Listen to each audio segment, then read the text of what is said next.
Hello everyone and welcome back to another video from Banking and Crypto Guide. In this video, I'm going to show you how to log into your account on Simplii Financial. To find out how, make sure you watch this video all the way until the end. And before we begin, just hit that like and subscribe button real quick and let's get started.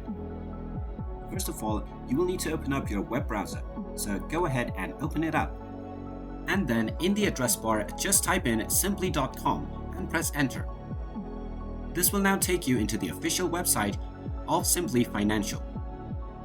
Now, if you don't have an account yet, you can click on the Join Simplii button at the top right section. In order to log in, just click on the Sign On button at the right side.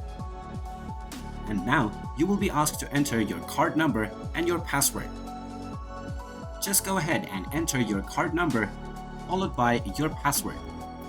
In case you forgot your password, you can click on the Reset Your Password button and recover your account from there. Now in order to sign in, just click on the red button which says Sign On and you will be logged into your account on Simplii Financial. And there you have it. That is how easy it is to log into your Simplii Financial account. If you find this video helpful, make sure you hit that like button and subscribe to our channel if you haven't done so already.